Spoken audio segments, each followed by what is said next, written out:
Hello friends, स्वागत है आपका शिक्षा क्लासेस पर। दोस्तों, हम लोगों की यूपी पेट प्रीवियस ईयर क्वेश्चंस की सीरीज चल रही है और इसके अंतर्गत हम लोगों ने जो है भारतीय राष्ट्रीय आंदोलन के जितने भी क्वेश्चंस हुए थे 10 शिफ्टों के, उन सभी को देख लिया है। और आज की वीडियो में हम लोग देखेंगे भारतीय संविधान और लोक व्यवस्था से संबंधित। चलिए स्टार्ट करते हैं। पहला क्वेश्चन है कि निम्नलिखित में से कौन सा 1892 की सुधारों का विस्तार था? तो कौन सा था? 1909 का परिषद अधिनियम। ऑप्शन सी इसका सही है। 1909 के परिषद अधिनियम को जो है मार्ले मिंटो एक्ट के नाम से भी जाना जाता है। मार्ले मिंटो एक्ट, इसके नाम से भी जाना जाता है इसको। और इसमें क्या हुआ था, तो मुस्लिम लोगों को सांप्रदायिक निर्वाचन दिया गया था। भारत सरकार अधिनियम 1919 को जो है किस नाम से जाना जाता है? चेम्सफोर्ड अधिनियम, चेम्सफोर्ड एक्ट के नाम से जाना जाता है इसको। और इसमें क्या हुआ था, तो प्रांतों में द्वैध शासन प्रारंभ हुआ था। ठीक है। भारत सरकार अधिनियम 1935 इसमें दिया गया है और इसके अंतर्गत क्या क्या हुए थे, तो इसके अंतर्गत पहला बंबई से सिंध अलग किया गया, भारत से बर्मा को अलग किया गया, भारत से बर्मा को अलग किया गया इसी एक्ट के तहत। और उड़ीसा से जो है बिहार से उड़ीसा को अलग किया गया, बिहार से उड़ीसा को अलग किया गया। ठीक है। चलिए नेक्स्ट क्वेश्चन देखते हैं। नेक्स्ट क्वेश्चन क्या है कि सरकार के निम्नलिखित में से किस अधिनियम के कारण बंबई से सिंध प्रांत का निर्माण हुआ है? तो कौन सा एक्ट था? भारत सरकार अधिनियम 1935। ऑप्शन डी इसका सही है। नेक्स्ट क्वेश्चन है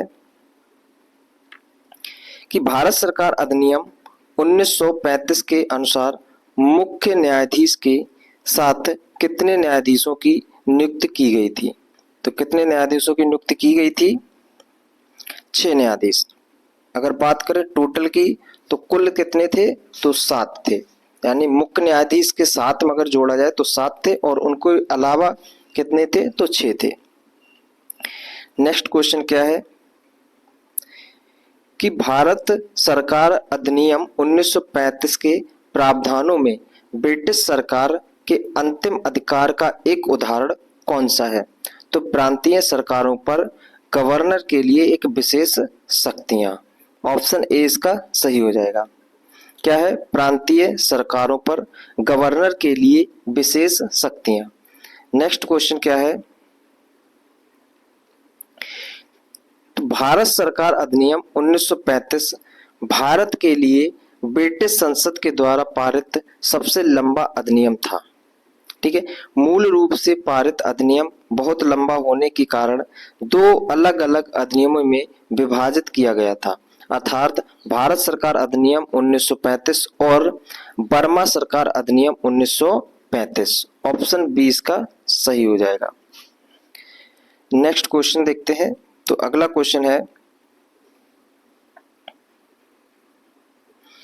कि भारतीय स्वतंत्रता अधिनियम 1947 के पारित होने के साथ भारत एक अधिराज्य बन गया और अधिराज्य विधानमंडल ने भारत सरकार अधिनियम 1935 की किस धारा के प्रावधानों के तहत 1947 से 1949 तक कानून बनाए? तो कौन सी धारा थी? तो धारा 100। ऑप्शन 20 का सही है। धारा 100 के अंतर्गत यह सभी प्रावधानों के तहत कानून बनाए गए थे, 47 लेकर 49 तक। अगला क्वेश्चन है, निम्नलिखित में से किसने अपने सहयोगियों को यह महसूस करने के लिए प्रेरित किया था कि संविधान सभा ब्रिटिश निर्मित थी और ब्रिटिश योजनाओं पर काम कर रही थी, जैसा कि ब्रिटिश चाहते थे कि इस पर काम किया जाएगा? तो ये किसके द्वारा कहा गया था? सोमनाथ लाहिड़ी। ऑप्शन सी इसका सही है। नेक्स्ट है क्वेश्चन, निम्नलिखित में से कौन सी भारतीय संविधान की मुख्य विशेषता नहीं है। इंडियन कॉन्स्टिट्यूशन का कौन सा एम नहीं है, यानी उद्देश्य या विशेषता नहीं है। पहला है लिखित और विस्तृत संविधान है, तो ये सही है। द्विस्तरीय सरकार है, एकल नागरिकता है, सार्वभौमिक वयस्क मताधिकार है। तो दो स्तरीय व्यवस्था नहीं है। कितने स्तरीय है, तो 3 स्तरीय व्यवस्था है। तो इसका सही आंसर होगा बी। 3 स्तरीय में कौन सा होगा, संघ सरकार, राज्य सरकार और स्थानीय सरकार। ठीक है, 3 स्तर होंगे।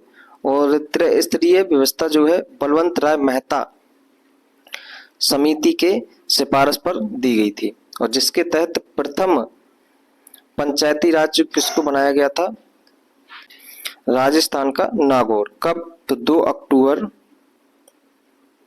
1959 को। नागौर,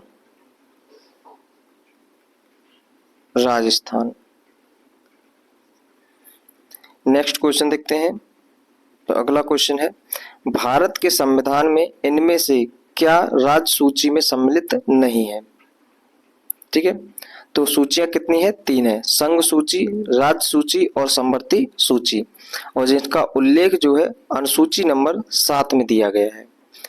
तो कौन सा जो है राज्य सूची में सम्मिलित नहीं है, पुलिस, तो ये है, लोक प्रशासन और कानून व्यवस्था और जेल, ये सब कहाँ पे हैं, तो राज्य सूची के विषय है, परंतु दंड प्रक्रिया जो है यह राज्य सूची का विषय नहीं है। तो ये किसका है, समवर्ती सूची का विषय है।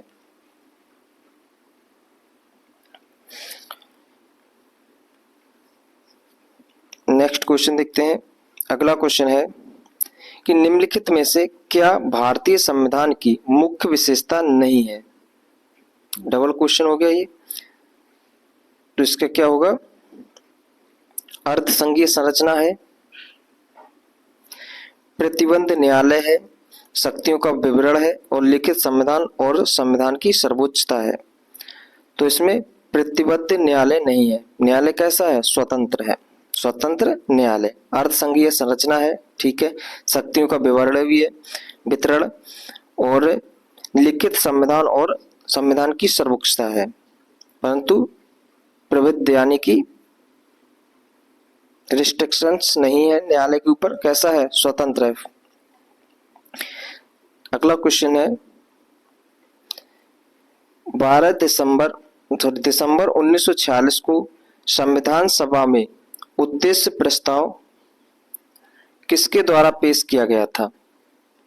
तो दिसंबर 1946 को जो है प्रस्ताव संविधान सभा में किसके द्वारा पेश किया गया था, जवाहरलाल नेहरू के द्वारा।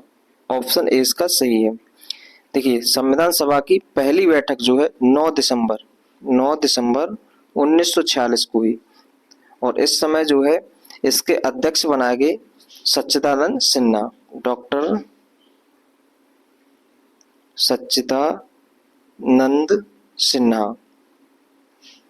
ठीक है, फिर उसके 2 दिन के बाद में एक और बैठक हुई दिसंबर 1946 को, जिसके स्थायी अध्यक्ष बनाए गए डॉक्टर राजेंद्र प्रसाद, डॉक्टर राजेंद्र प्रसाद।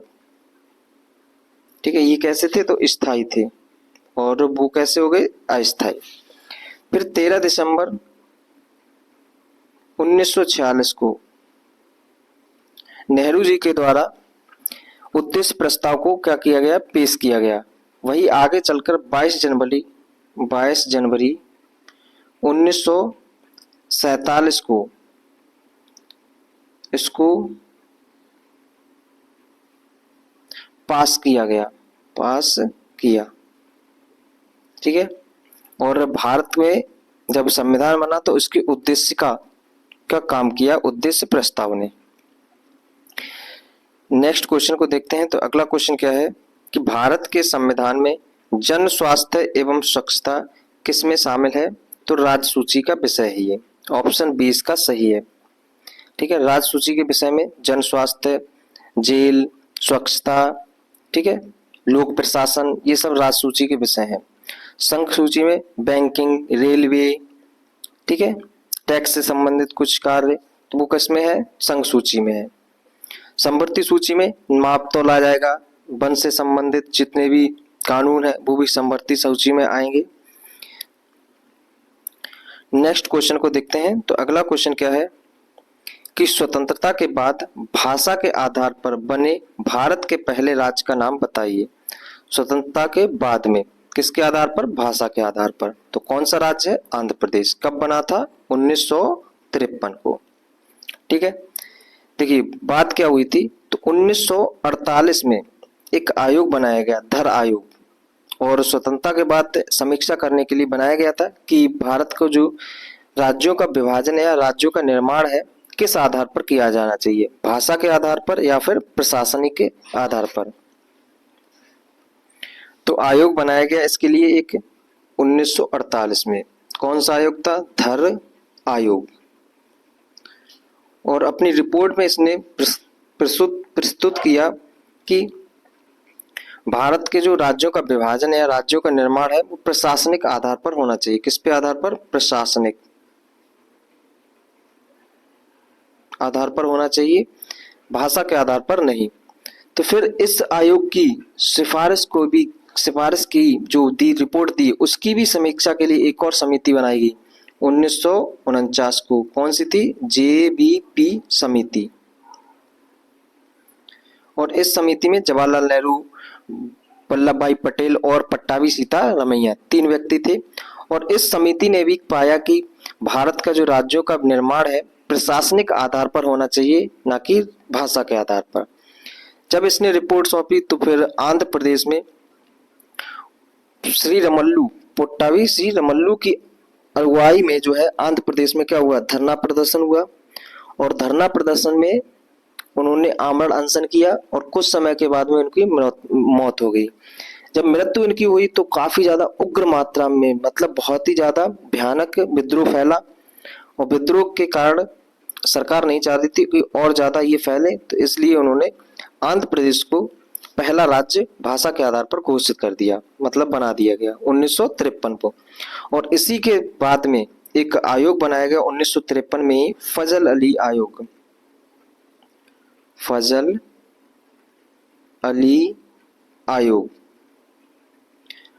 अली आयोग बनाया गया। इस आयोग में एक सदस्य यानी फजल अली खुद अध्यक्ष थे और हृदयनाथ कुंजरू और KM पडिक्कर ये व्यक्ति जो थे इसके सदस्य के रूप में थे। इसने अपनी रिपोर्ट जो है 1955 को सौंपी। 1955 को रिपोर्ट सौंपी और 1956 को है यह लागू हो गया। 1956 से लागू हुआ और इसके आधार पर जो है 14 राज्य और 6 UT बनाई गई। तो इतना याद रखना है। चलिए नेक्स्ट क्वेश्चन को देखते हैं। अगला क्वेश्चन है, निम्नलिखित में से 2014 में बनाया गया भारत का 29वां राज्य कौन सा है?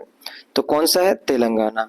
ठीक है, 1 जून 2014 को बनाया गया, आंध्र प्रदेश के अलग करके इसको बनाया गया भारत का 29वां राज्य। ठीक है, बात करें सिक्किम की, तो सिक्किम जो है इसको, ये कौन सा राज्य है? तो 22वां राज्य है। और इसका स्थापना जो है 1975 में हुई,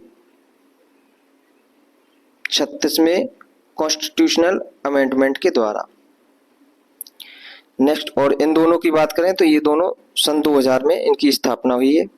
2000 अलग किया गया, इनका निर्माण हुआ है। नेक्स्ट क्वेश्चन क्या है? तो अगला क्वेश्चन है कि 16 नंबर का क्वेश्चन है, किसके पास में जो है मौलिक अधिकारों को लागू करने की शक्ति होती है? तो किसके पास है मौलिक अधिकार को लागू करने की शक्ति? Supreme court. ऑप्शन 20 का सही है। सुप्रीम कोर्ट और हाई कोर्ट इन दोनों को जो है मौलिक अधिकारों पर संरक्षण दिया गया है। सुप्रीम कोर्ट को जो है आर्टिकल 32 के तहत संरक्षण है और हाई कोर्ट को आर्टिकल 226 के तहत संरक्षण करने का अधिकार है। ठीक है, इनमें क्या है? रिट दी गई है। नेक्स्ट क्वेश्चन क्या है कि निम्नलिखित में से कौन सा अनुच्छेद अल्पसंख्यकों के हितों का संरक्षण के लिए है? तो अल्पसंख्यकों के संरक्षण के हित के लिए कौन सा है? आर्टिकल 29, यानी कि ऑप्शन डी इसका सही है। उनके संरक्षण के बारे में बात की गई है आर्टिकल 29 में। और 30 में कहा गया है कि वो अपने के लिए यानी अल्पसंख्यक जो है अपने शिक्षण संस्थान खुद का खोल सकते हैं। 26 में और 27 ये किससे संबंधित है? तो धर्म से संबंधित है। ठीक है, धार्मिक स्वतंत्रता 25 से लेकर 28 तक दी गई है। अल्पसंख्यकों का अधिकार 29 और 30 में है। 23-24 जो है वो शोषण के विरुद्ध है। और स्वतंत्रता की बात करें तो हमारा कहां से हो जाएगा? 19 से 21, 19 से 22 स्वतंत्रता के बारे में बात की है। और समता यानी कि समानता के बारे में कहां से कहां तक है? तो 14 से 18 तक है। 14 से 18 तक समानता की बात की है। नेक्स्ट क्वेश्चन की बात करें तो अगला क्वेश्चन है, भारतीय संविधान के अनुच्छेद 19 में कौन सा अधिकार शामिल है? तो 19 में कौन सा अधिकार शामिल है? वाक एवं अभिव्यक्ति की स्वतंत्रता। ऑप्शन बी इसका सही है।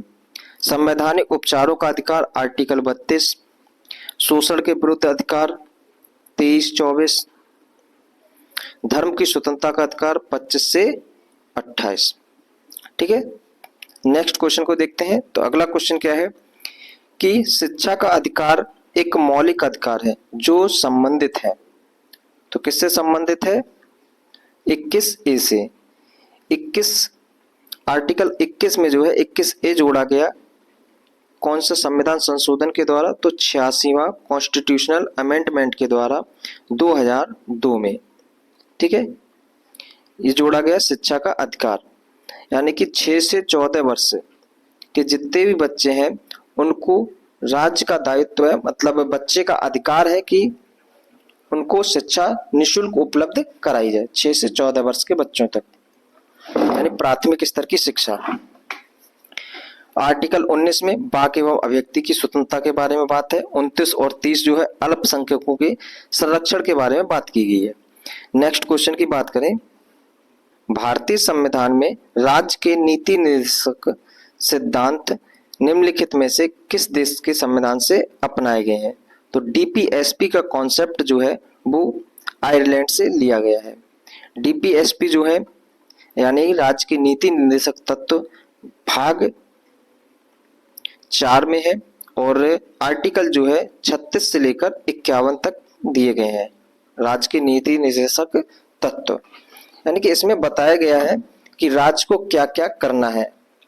ठीक है, और नीति निर्देशक तत्व यानी डीपीएसपी के बारे में लोगों का मानना था कि डीपीएसपी एक ऐसा चेक है जिसका भुगतान सरकार अपनी इच्छा के अनुसार करेगी। चलिए अगला क्वेश्चन देखते हैं। तो अगला क्वेश्चन क्या है? 21 नंबर का क्वेश्चन है कि वे आदर्श हैं जिन्हें राज्य को नीतियों का निर्माण करते समय ध्यान में रखना चाहिए। तो कौन से हैं? राज्य के नीति निर्देशक तत्व यानी कि डीपीएसपी। अगला क्वेश्चन क्या है? 42वें संविधान संशोधन के माध्यम से संविधान में कौन सा नया डीपीएसपी जोड़ा गया है? ठीक है, तो मादक और ड्रग की खपत, समान और निःशुल्क विधिक सहायता, राष्ट्रों के बीच अंतर्राष्ट्रीय शांति सुरक्षा को बढ़ावा देना, आय स्थिति सुविधाओं और अवसरों के समानताओं को कम करने की राज्य की आवश्यकता। ठीक है, तो किसमें दिया गया है? ऑप्शन बी, समान, न्याय और निःशुल्क विधिक सहायता। किसके अंदर है? आर्टिकल 39A के अंतर्गत। ठीक है, इसके तहत 42वें संविधान संशोधन 1976 के तहत 3 जोड़े गए थे। कौन कौन से? एक हो गया 39A, अगला था 43A जिसके अंतर्गत जो भी कामगार हैं, काम करने वाले मजदूर, उनको जो है जो कंपनियां थी उनमें शेयर की बात की गई थी, भागीदारी की बात। अगला था 48A और इसमें जो है पर्यावरण संरक्षण के बारे में बात की गई है। नेक्स्ट क्वेश्चन है, भारतीय संविधान के लिए डीपीएसपी यानी राज्य के नीति के निर्देशक सिद्धांत निम्नलिखित में से किस संविधान से प्रेरित है? तो आयरलैंड से। ऑप्शन सी इसका सही है। अगला क्वेश्चन है, निम्नलिखित में से क्या भारतीय नागरिकों को आर्थिक न्याय प्रदान करता है? निम्न में से क्या भारतीय नागरिकों को आर्थिक न्याय प्रदान करता है? तो क्या आर्थिक न्याय प्रदान करता है? डीपीएसपी यानी राज्य के नीति निर्देशक तत्व। ऑप्शन सी इसका सही है। अगला क्वेश्चन दिया गया है कि भारतीय संविधान का कौन सा अनुच्छेद राज्य सरकारों को ग्राम पंचायतों के आयोजन के लिए निर्देश देता है या निर्देशित करता है? तो कौन सा है? आर्टिकल 40। आर्टिकल 38 की बात करें तो इसके अंदर दिया गया है लोक कल्याण के बारे में बात की गई है। किसके बारे में बात की गई है? लोक कल्याण के बारे में। 44 में दिया गया है समान नागरिक संहिता। समान नागरिक संहिता दी गई है आर्टिकल 44 में। और आर्टिकल 46 में दिया गया है जो भी SC ST हैं उनके लिए विशेष प्रावधान करने। नेक्स्ट क्वेश्चन देखते हैं। तो अगला क्वेश्चन है भारत में पंचायती राज व्यवस्था इसके अंतर्गत आती है। किसके अंतर्गत आती है? तो आर्टिकल 40 किस में आता है? हमने बताया डीपीएसपी जो है 36 से लेकर 51 तक क्या है? डीपीएसपी है। तो 40 इसी के अंतर्गत आ गया। तो किस में आएंगे? डीपीएसपी यानी कि राज्य के नीति निर्देशक तत्व। नेक्स्ट क्वेश्चन क्या है? तो निम्नलिखित में से कौन से मौलिक कर्तव्य हैं? तो कौन से मौलिक कर्तव्य हैं? सार्वजनिक संपत्ति को सुरक्षा करना, वैज्ञानिक दृष्टिकोण और मानववाद विकसित करना, भारत की संप्रभुता, अखंडता एवं एकता की रक्षा करना। तो मौलिक कर्तव्य कौन से हैं? तो ऑप्शन ए इसका सही है। सभी इसके मौलिक कर्तव्य हैं। बात करें मौलिक कर्तव्य की तो मूल संविधान में एक भी मौलिक कर्तव्य नहीं था। ठीक है। फिर 42वें संविधान संशोधन के तहत 1976 में जो हुआ था उसके तहत 10 मौलिक अधिकार जोड़े गए। ठीक है। स्वर्ण सिंह समिति के तहत कितने जोड़े गए? 10 मौलिक अधिकार जोड़े गए। फिर उसके बाद में 86वां संविधान संशोधन हुआ। 86वां संविधान संशोधन हुआ तो उसके तहत 11वां मौलिक कर्तव्य जोड़ा गया। कौन सा था? तो शिक्षा का बारे में था। 6 से 14 वर्ष के बच्चों को जो है शिक्षा प्रदान कराएंगे कौन? अभिभावक। ठीक है। लोगों का दायित्व है। तो कंफ्यूजन नहीं होना है। देखो आर्टिकल 21A बच्चे का अधिकार है शिक्षा पाने का।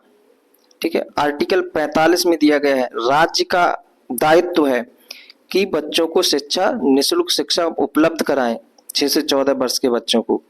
और 11 में जो मूल कर्तव्य हैं 11 ये किसको दिए गए? 11वां 6 से 14 वर्ष के मतलब जो बच्चे के अभिभावक हैं उनका दायित्व है अपने बच्चे को जो है शिक्षा उपलब्ध कराएं। चलिए अगला क्वेश्चन देखते हैं। तो अगला क्वेश्चन क्या है कि निम्नलिखित में से कौन मौलिक कर्तव्यों को उल्लिखित किया गया है? तो किसके अंतर्गत जो है मौलिक कर्तव्य दिए गए हैं? तो भाग 4A में। तो ऑप्शन क्या होगा? ऑप्शन ए इसका सही है। ठीक है। नेक्स्ट क्वेश्चन को देखते हैं। तो अगला क्वेश्चन क्या है कि भारतीय संघ के प्रधानमंत्री और अन्य मंत्रियों की नियुक्ति भारत के संविधान के तहत राष्ट्रपति द्वारा की जाती है। तो आर्टिकल 75 के तहत। ऑप्शन सी इसका सही है।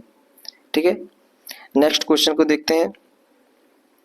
अगला क्वेश्चन है एक व्यक्ति जो संसद का सदस्य नहीं है उसे राष्ट्रपति के द्वारा अधिकतम कितने महीने के लिए मंत्री के रूप में नियुक्त किया जा सकता है?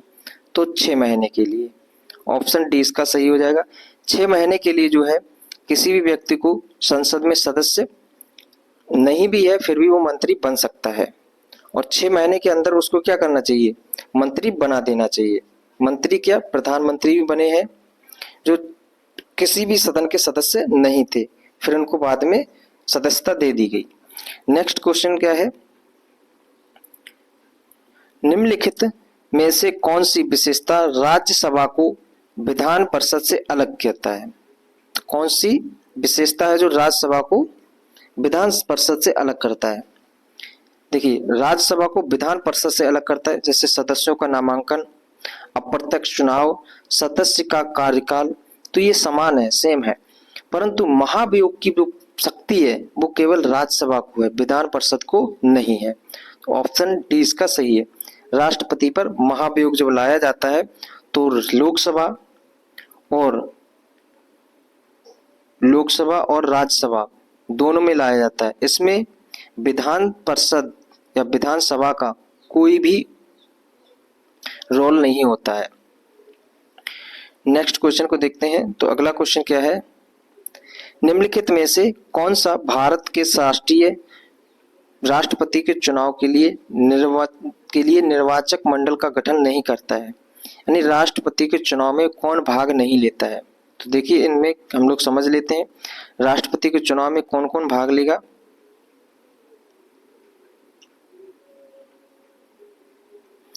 तो भाग लेते हैं लोकसभा, राज्यसभा, ठीक है, उसके बाद में विधानसभा और यूटीज। कौन कौन सी, तो पुडुचेरी, दिल्ली और जे&के यानी जम्मू कश्मीर, ये भाग लेंगे, ठीक है। और इनके कैसे सदस्य, तो निर्वाचित सदस्य, चुने हुए नहीं, जनता के द्वारा निर्वाचित जो चुनाव जीतकर आए हैं वो सदस्य जो है राष्ट्रपति के चुनाव में भाग लेंगे, ठीक है।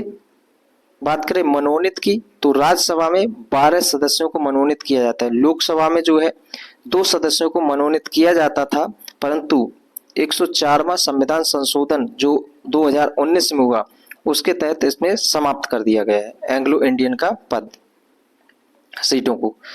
तो याद रखना है लोकसभा, राज्यसभा, विधानसभा और यूटीज जितनी है उनके द्वारा जो निर्वाचित सदस्य हैं उनके द्वारा जो है राष्ट्रपति के चुनाव में भाग लिया जाता है। तो इसमें देख लीजिए कौन कौन से हैं, लोकसभा के निर्वाचित सदस्य, राज्यसभा के निर्वाचित सदस्य, प्रत्येक राज्य की विधानसभा के निर्वाचित सदस्य, विधान परिषद के निर्वाचित सदस्य। तो ये क्या है, गलत है, ऑप्शन डी इसका सही है, क्योंकि विधान परिषद जो है 6 राज्यों में है, सभी राज्यों में नहीं है, इस वजह से विधान परिषद इसमें निर्वाचित सदस्य नहीं होता है। नेक्स्ट क्वेश्चन है कि लोकसभा के पद धारण करने की न्यूनतम आयु कितनी है, तो कितनी है, 25 वर्ष, ऑप्शन ए इसका सही है। बात करें राज्यसभा की, तो राज्यसभा के हो जाएगा 30 वर्ष, राज्यसभा के लिए कितना है 30 वर्ष, और 18 वर्ष के जो है वोटिंग राइट्स है, वोट डालने का अधिकार है। 21 वर्ष के बात करें तो यह स्थानीय निकाय जो पंचायती चुनाव है उनके लिए, पंचायती चुनाव उसके लिए यह वर्ष है, मतलब 21 वर्ष का जो भी हो जाएगा वो प्रधानी के चुनाव लड़ सकता है। उसके बाद में 35 किसके लिए है, तो है राष्ट्रपति, उपराष्ट्रपति और राज्यपाल, इनकी न्यूनतम उम्र कितनी दी गई है, तो 35 वर्ष। नेक्स्ट क्वेश्चन को देखते हैं। तो अगला क्वेश्चन क्या है कि भारत की संघ कार्यकारिणी में निम्नलिखित में से कौन शामिल नहीं है, तो इनमें से कौन शामिल नहीं है भारत की संघ कार्यकारिणी में, प्रधानमंत्री, उपराष्ट्रपति, राष्ट्रपति, राज्य के मुख्यमंत्री। तो संघ कार्यकारिणी में कौन नहीं है शामिल, राज्य के मुख्यमंत्री। संघ में कौन कौन बैठ जाते हैं। अगला क्वेश्चन देखते हैं। तो अगला क्वेश्चन क्या है, निम्नलिखित में से किसी केंद्र शासित प्रदेश में उच्च न्यायालय स्थापित करने का अधिकार है, तो किसको है, संसद को। संसद को अधिकार है कि किसी भी केंद्र शासित प्रदेश में उच्च न्यायालय स्थापित कर सकते हैं, ठीक है। अब केंद्र शासित प्रदेश का उच्च न्यायालय जो है किस आर्टिकल के अंतर्गत है, तो आर्टिकल 241 में है, ठीक है, इसको याद रखना है। बात करें जैसे सुप्रीम कोर्ट किस आर्टिकल के अंतर्गत है, तो आर्टिकल 124 में। हाई कोर्ट किस में है, जो भी स्टेट्स हैं उनके, तो आर्टिकल 214 में है, ठीक है। और यूटीज की हाई कोर्ट जो है, यूटीज की हाई कोर्ट किस आर्टिकल के अंतर्गत दिया गया है, तो आर्टिकल 241 में। तो ये याद रखना है। नेक्स्ट क्वेश्चन को देखते हैं। अगला क्वेश्चन है कि अनुच्छेद 245 के अनुसार संसद का कार्य क्या है? तो कानून बनाना। ऑप्शन सी इसका सही है। आर्टिकल 245 के अनुसार संसद का कार्य है कानून बनाना। नेक्स्ट क्वेश्चन है, सहकारी आयोग निम्नलिखित में से किससे संबंधित है? तो केंद्र और राज्यों से संबंधित है सहकारी आयोग। 97वां संविधान संशोधन के तहत इसका जो है गठन किया गया है सहकारी आयोग का, जिसका काम होता है केंद्र और राज्य संबंधों के बारे में बात करना। और सहकारी आयोग जो है यह आर्टिकल 9 के अंतर्गत स्थित है, आर्टिकल 9 भाग 9 में। अगला क्वेश्चन है, निम्नलिखित में से किसके पास लोकसभा सत्र को स्थगित करने की शक्ति है? तो लोकसभा सत्र को स्थगित करने की शक्ति किसके पास है? लोकसभा के पास, अध्यक्ष के पास है। ऑप्शन डी इसका सही है। नेक्स्ट क्वेश्चन क्या है, संसदीय प्रणाली में कार्यपालिका किसके प्रति उत्तरदायी होती है? तो कार्यपालिका जो है किसके प्रति उत्तरदायी होती है संसदीय प्रणाली में?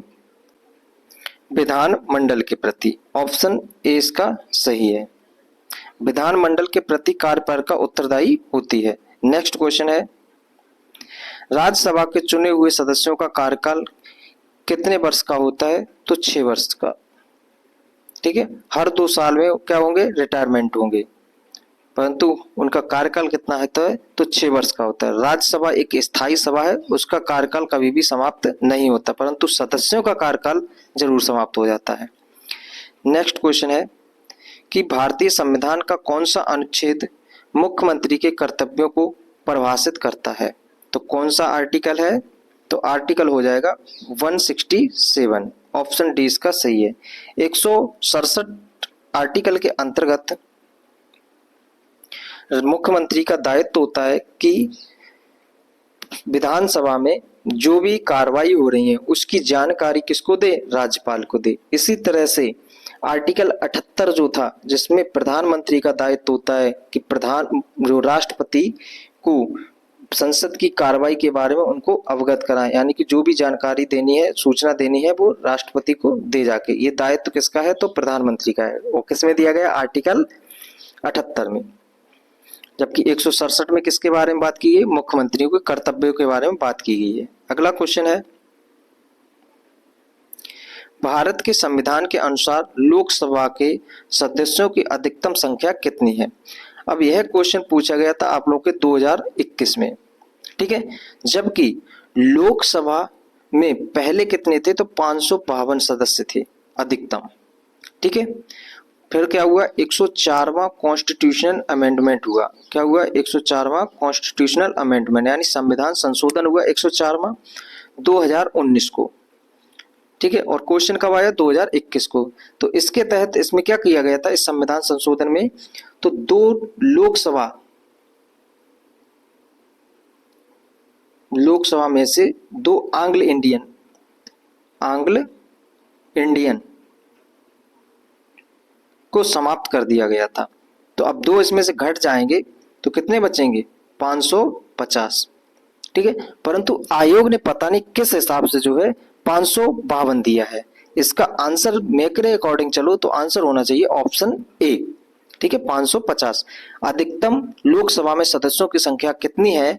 तो 550। और यह क्वेश्चन इसी वजह से पूछा गया था कि 2021 में है ये, तो हम लोग इसके लिए क्लेम भी कर सकते हैं और किया भी होगा। ठीक है, 552 नहीं है, कितने हैं? 550 हैं। नेक्स्ट क्वेश्चन देखते हैं। तो अगला क्वेश्चन है, निम्नलिखित में से किससे संबंधित एकमात्र उदाहरण है जब भारत के राष्ट्रपति ने अपने वीटो शक्ति का प्रयोग किया? तो जेबी वीटो का प्रयोग किया गया था ज्ञानी जेल सिंह के द्वारा।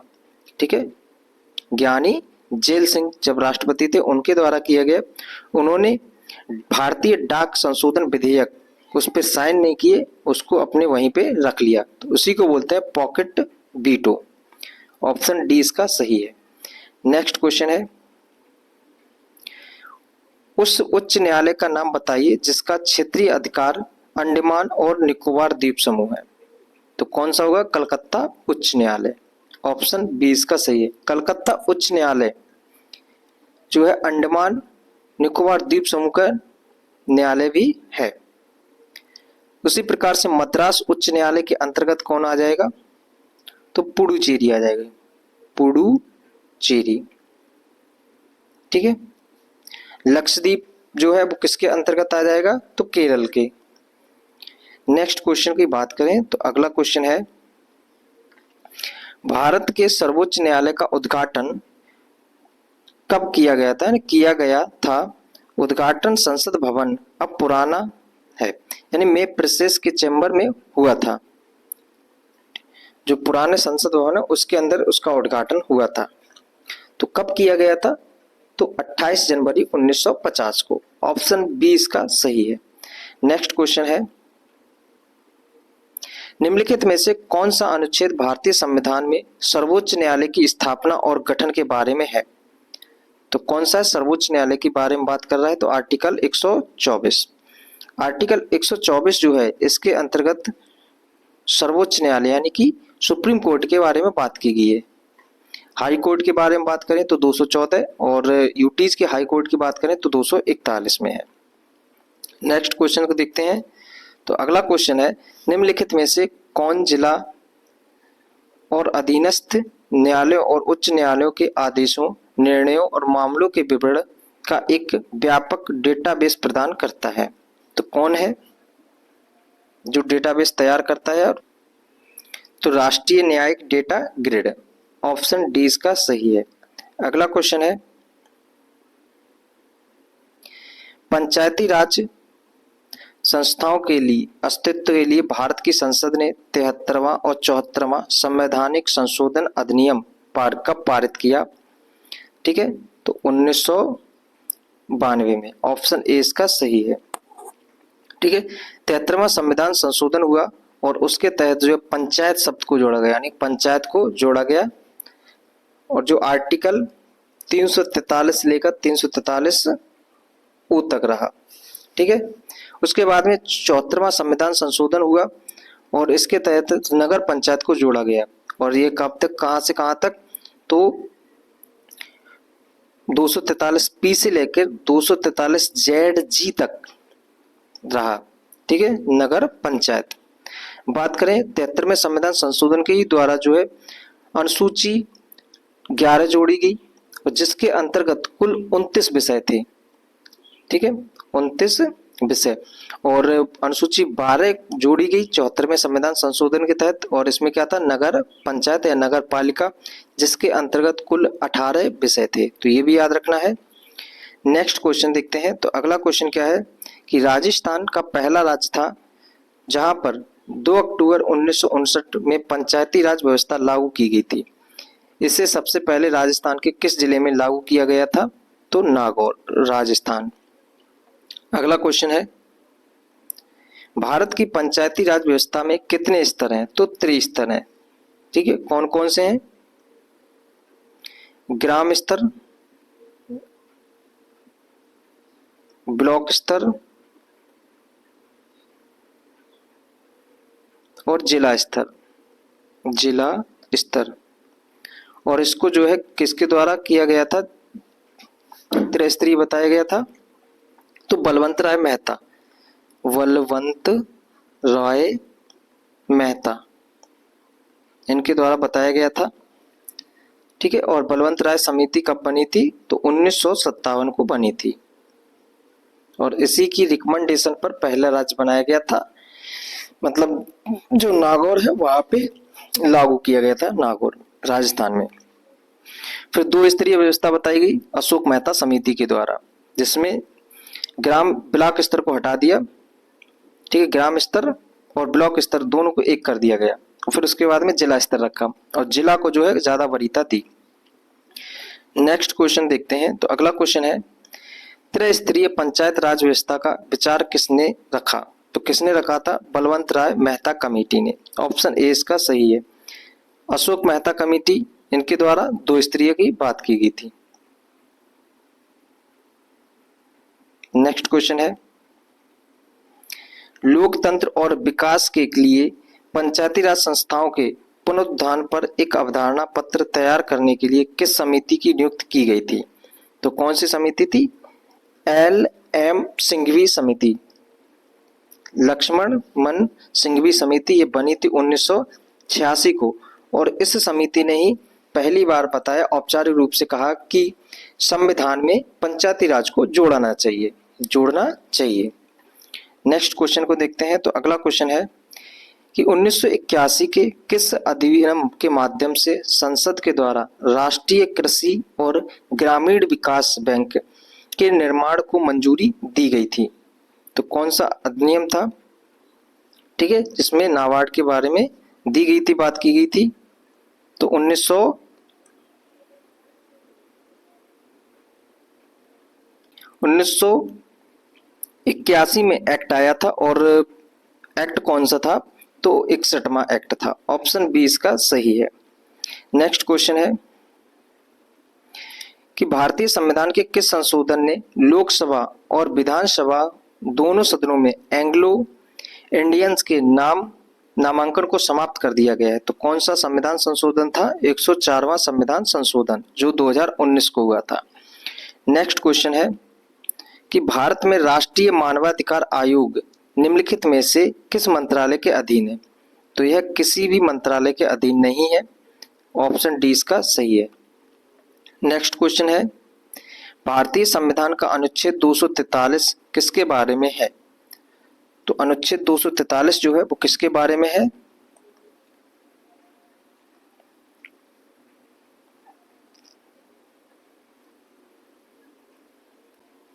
तो इसमें संघ की राजभाषा के बारे में बात की गई है अनुच्छेद 243 में। सॉरी, 343 है, तभी कंफ्यूज हो रहे। 243 में तो वो है पंचायती राज के बारे में बात की गई है, ठीक है। 343 में क्या है? राजभाषा है। नेक्स्ट क्वेश्चन क्या है, निम्नलिखित में से कौन सा अनुच्छेद धन विधेयक को परिभाषित करता है? तो धन विधेयक किसमें? आर्टिकल 110 में है। 112 में क्या बात की गई है? तो बजट यानी कि वार्षिक वित्तीय विवरण के बारे में बात की गई है। 111 में है, जो भी अधिनियम है इस पे राष्ट्रपति अनुमति देगा, ठीक है। नेक्स्ट क्वेश्चन है, निम्न में से कौन सी सर्वोच्च न्यायालय के न्यायाधीश की सेवानिवृत्त की सही आयु सीमा है? तो 65 वर्ष। सर्वोच्च न्यायालय के न्यायाधीश 65 वर्ष या फिर 5 वर्ष, 5 वर्ष या फिर 65 वर्ष, जो भी पहले हो जाए रिटायरमेंट होंगे। वर्तमान में भारत के प्रथम 52 नंबर के चीफ जस्टिस ऑफ इंडिया कौन है? तो जस्टिस रामकृष्ण भूषण गवई। कौन है? रामकृष्ण भूषण गवई।